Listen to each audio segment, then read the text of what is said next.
Section 9.4, using trig identities to solve equations. Now for these examples, you'll just have to write them down because I don't have a sheet for you. So for the first example, we have 5 cosine x plus 3 cosine 2x equals 3.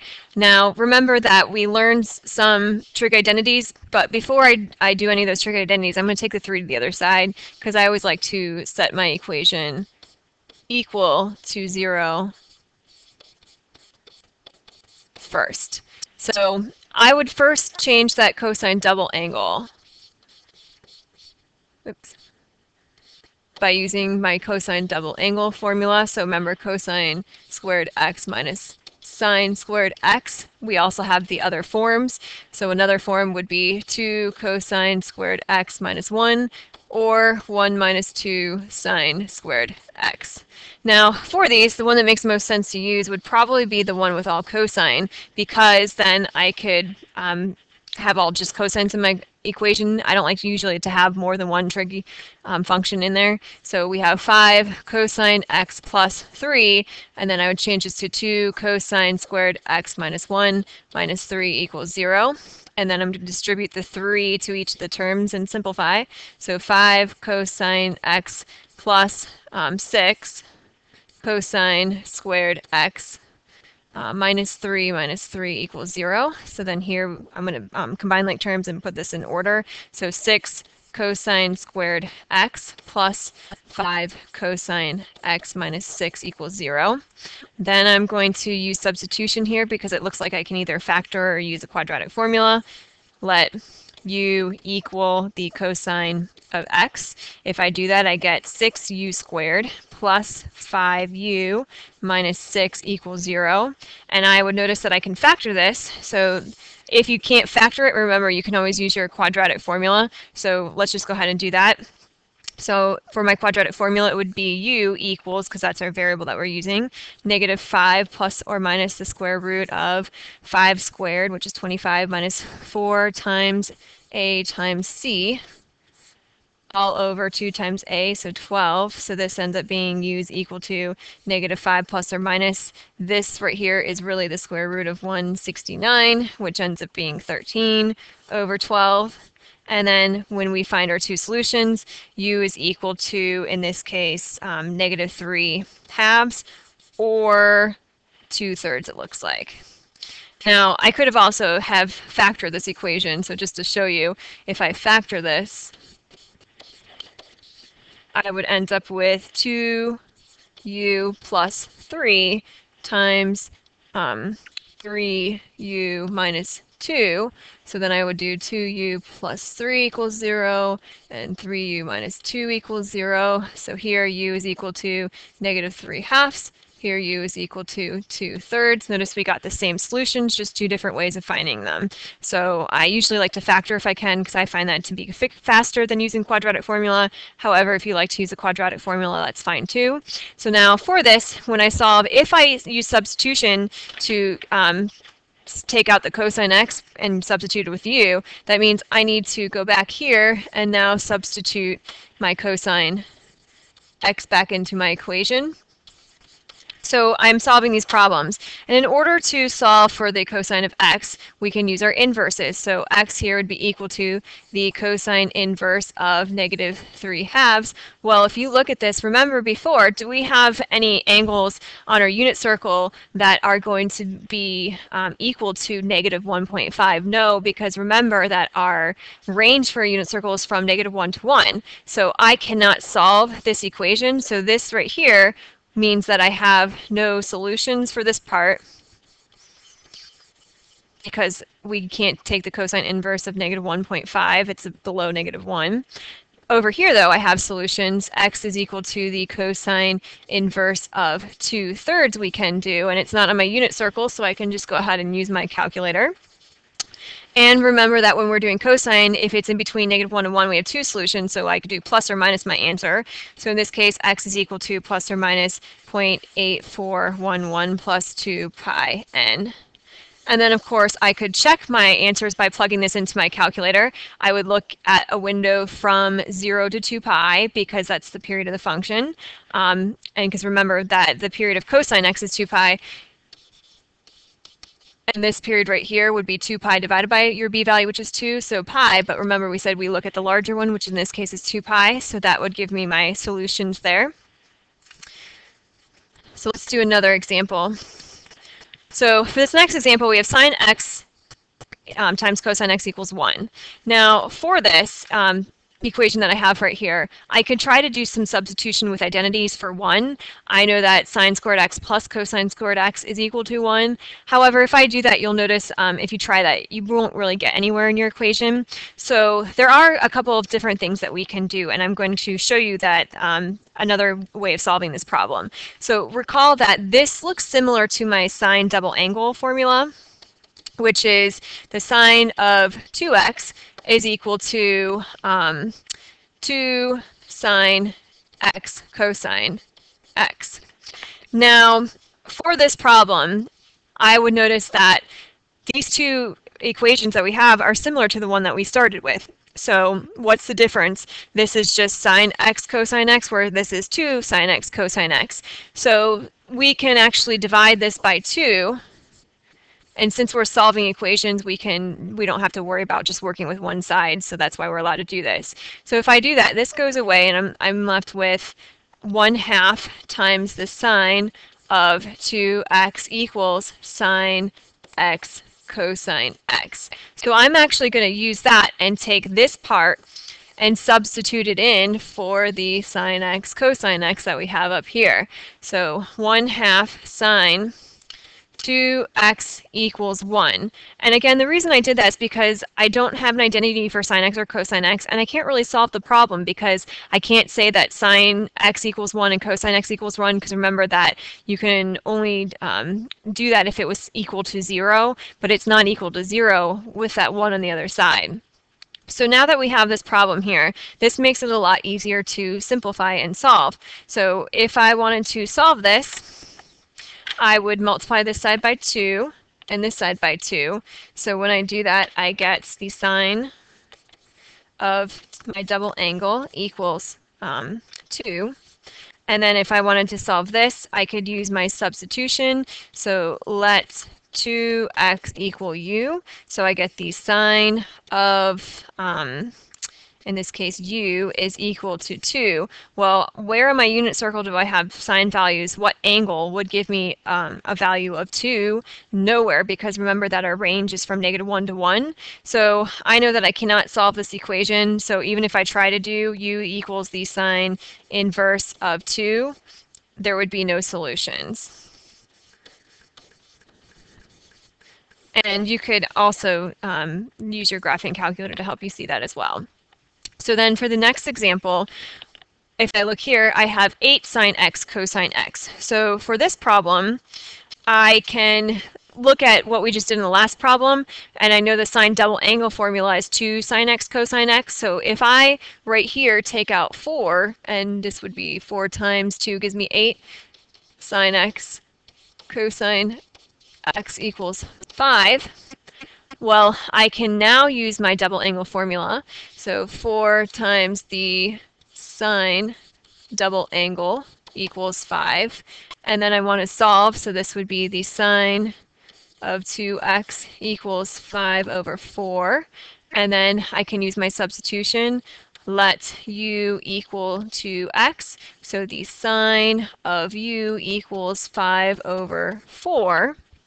Now, for this problem, if you look, 5 divided by 4, well, oops, that's 1.25, which is above 1. Since it's above 1, there are going to be no solutions for this equation as well, because I can never find an angle that's going to give me 5/4 as a solution, because it's not within my range, which is -1 to 1. Okay, so then for the next one, this says we want to solve the equation from 0 to 2 pi. So now that means that we're not going to write all of the solutions. We only want those specific solutions on the interval from 0 to 2 pi. So for this one, cosine squared minus sine squared equals 1/2.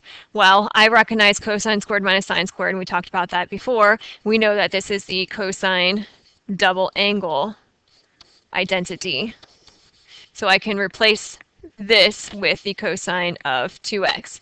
Now that I have that, I can go ahead and use substitution to solve. So let u equal 2x. So the cosine of u is equal to 1/2. 1/2 is on my unit circle, so I should be able to find the exact values. So u is equal to the cosine inverse of 1/2. And remember, we said we can do plus or minus our answer, so whatever I find, I'm going to use plus or minus that answer. On my unit circle, where do we have cosine values that are equal to positive values? We're positive here and here for cosine, because notice that x is positive on that side of my unit circle.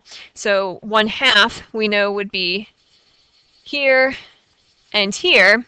So the cosine of x is equal to 1/2 at pi over 3. So u would be equal to plus or minus pi over 3. And then all of my solutions would be plus the period, which is 2 pi n.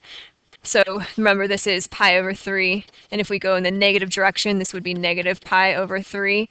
If you wanted to, of course, you could use the positive coterminal angle with negative pi over 3. That would be okay to do. However, like I said before, it's not really necessary. So it's easier just to put plus or minus your answer for cosine, but if you'd rather put 5 pi over 3, that's okay. So you can put 5 pi over 3, but again, like I said, it's not really necessary.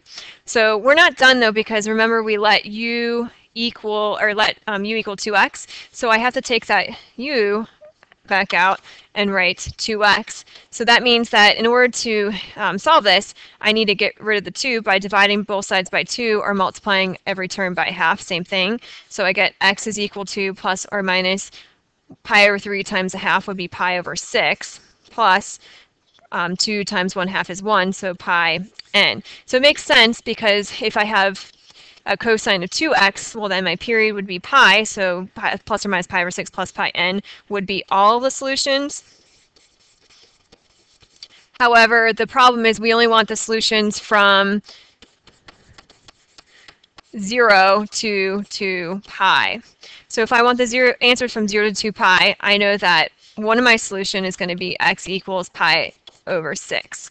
So pi over 6, and then I have to add pi to that because our period is pi n. So pi over 6 plus pi would be the same thing as 6 pi over 6. I need a common denominator. So the next answer is 7 pi over 6. If I try to add another pi to that, if I did another pi, which would be 6 pi over 6, I would get 13 pi over 6, and 13 pi over 6 is more than 2 pi. So I would know to stop here. So then that's one solution, but also remember we also had the negative pi over 6, but negative pi over 6 is not in my interval, so I'm going to add pi to that, so 6 pi over 6 for a common denominator. So when I do that, I get 5 pi over 6.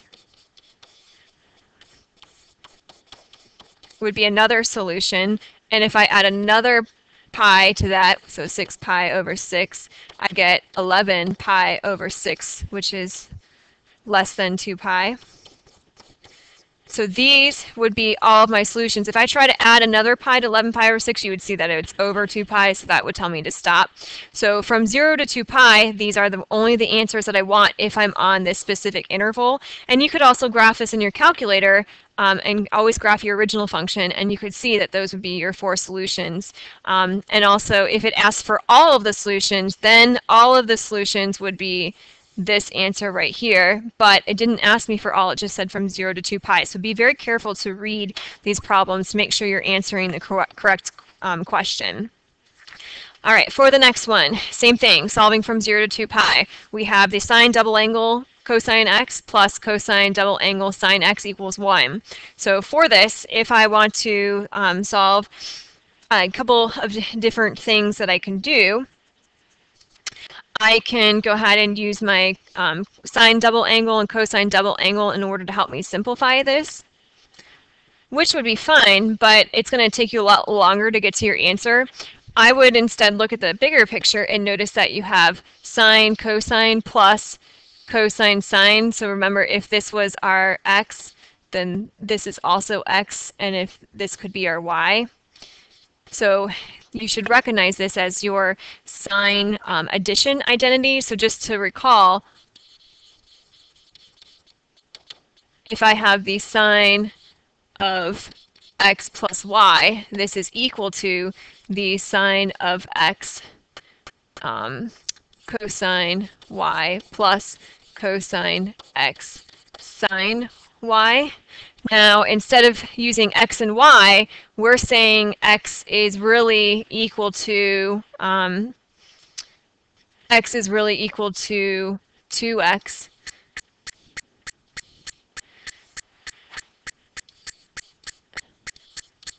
and y is really x.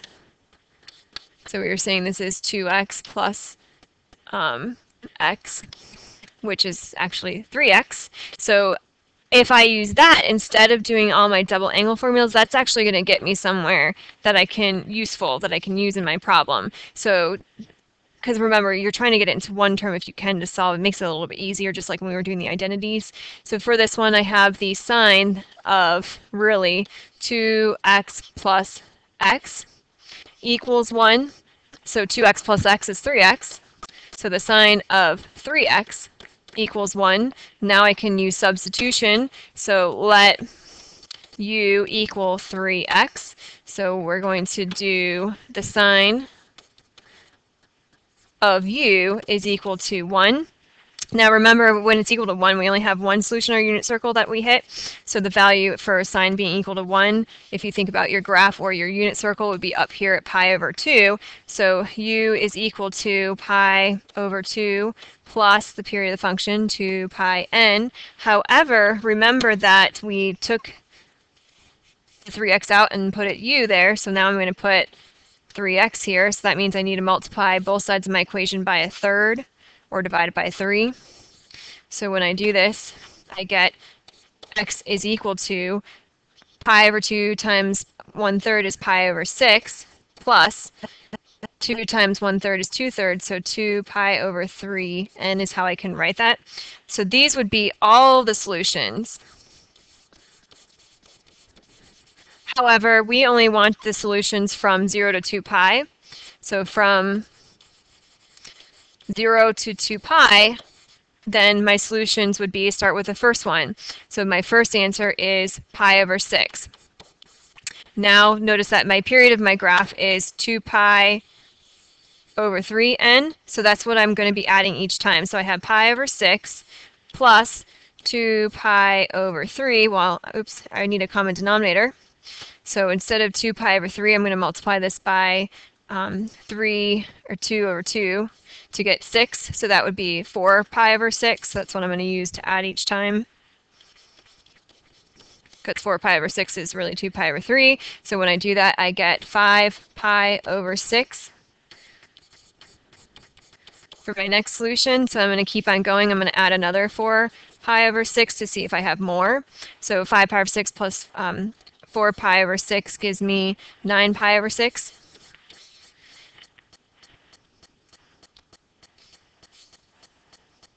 And 9 pi over 6 can be simplified into 3 pi over 2.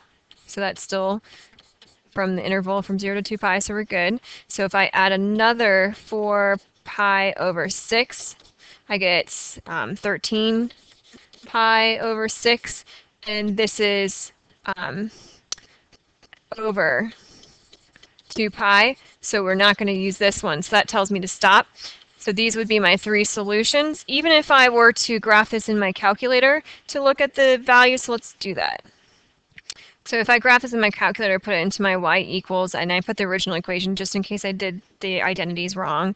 And then in my window, I looked at from 0 to 2 pi because those are the solutions that we want. So when I go to my graph, I can see my 3 solutions. So even just to check my solutions in my calculator, I know the first one we said was pi over 6. So then I should also have second trace. We want the value of 5 pi divided by 6, which would be this solution right here. And notice that gives me 0, so that we're good. And this solution over here would be then 3 pi over 2, so that would be my last one. So that's an easy way to check. And then for these equations that you have, just always be careful, like I said before, to make sure that you're checking to see that you're answering the question that's being asked. And for these, if you take up the pi, you can also do this in your calculator. So if I did 1/6 plus 2/3, I would get 5/6, and then you could add the pi back in. If you have a hard time with fractions, that's fine to do. So let's go ahead and do one last example. So the last example that we have is the sine of x equals the sine of x over 2. Now for this, and we want to find the answers from 0 to 2 pi. So for this, remember that if you recall the identity, the sine of x over 2, remember that's my half angle, so I want my half angle identity, which is plus or minus the square root of 1 minus cosine x over 2. So for this, I can replace that into my equation. So I have the sine of x equals plus or minus the square root of 1 minus cosine x over 2.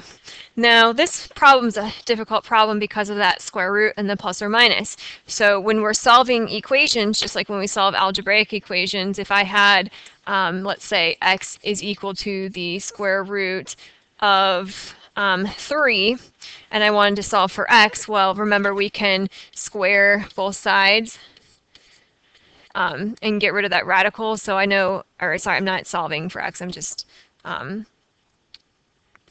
getting rid of the radical. Just show you, I can get rid of the radical over there. So what I do to one side, I can do to the other. So I know x squared is equal to 3.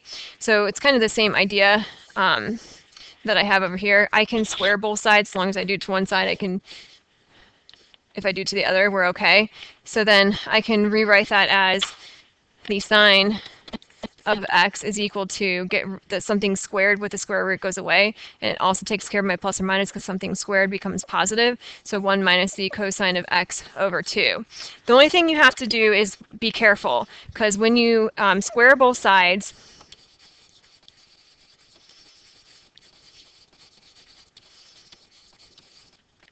you have to watch out for extraneous solutions. So squaring both sides introduces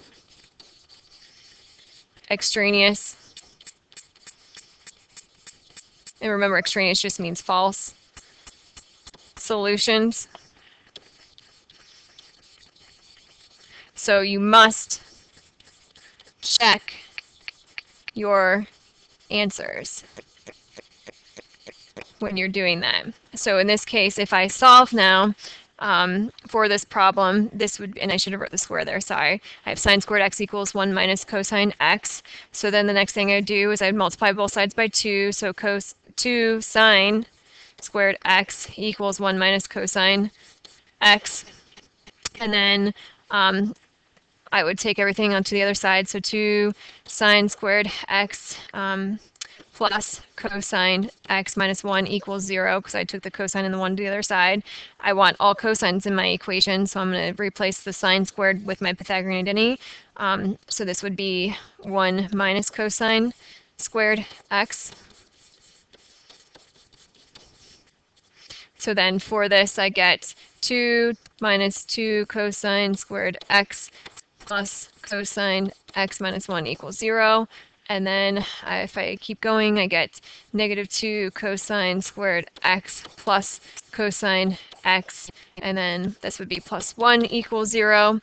I don't like working with negative in front of my equation, so I'm going to divide everything by negative 1. So if I divide everything by negative 1, we get 2 cosine squared x plus, or minus cosine x, minus 1 equals 0. So now I'm going to do my substitution. So let u equal cosine x. So over here, I get 2u squared minus u minus 1 equals 0. And I know that I can factor this. So this factors into 2u plus 1 and u minus 1. So if I solve, 2u plus 1 equals 0 and u minus 1 equals 0, so here u would be equal to negative 1/2 and u is equal to 1. So then the next thing I need to do is if I let u equal cosine x, I need to take out that u and put cosine x back in. So negative 1/2 is on my unit circle, so I can find the exact value solutions for that. So x would be equal to, so think about your unit circle, cosine is negative in this quadrant and also this quadrant here. So cosine negative 1/2 would be up here and here on my unit circle, so 2 pi over 3. So for my answers, remember we can do plus or minus, 2 pi over 3 plus 2 pi n. And then over here, where's cosine equal to 1 on my graph? Cosine is equal to 1 at 0 plus 2 pi n. So x would be equal to plus or minus 0, which we don't need to write. So just 2 pi n for that. And then I need to write my answers because remember, the original question said from 0 to 2 pi. So these would be all of my solutions, but I want from the interval 0 to 2 pi like we've been doing. So then my x values would be equal to 2 pi over 3 is one solution. On my unit circle, I need this solution down here, which would be 4 pi over 3. And then if I keep going, I don't have any more for where we're equal to negative 1/2 in one wavelength. So then I'm going to go to 2 pi n. So I know that 0 was the first one place that we hit, and also 2 pi because we're including them because it's equal to. Now remember we said if we do this, we have to check our solutions to make sure we didn't get something that's extraneous. So let's go ahead and do that. So remember our original equation was sine x, and you always want to use your original equation, equals sine x over 2. So let's just try some values. So if x was, let's do 0 first. So the sine of 0 equals the sine of 0 over 2, which would be 0. So the sine of 0 would equal the sine of 0. So then that one's good. So let's go to the next one. If I did the sine of, let's do 2 pi over 3. Should be equal to the sine of 2 pi over 3 divided by 2. So 2 pi over 3 divided by 2 is the same thing as multiplying it by 1/2, which would be pi over 3. So the sine of 2 pi over 3 should be equal to the sine of pi over 3. So if you think about your unit circle, 2 pi over 3 is here, pi over 3 is here. The sine of both of those is equal to root 3 over 2. So these are good. So that one works. So this one worked here.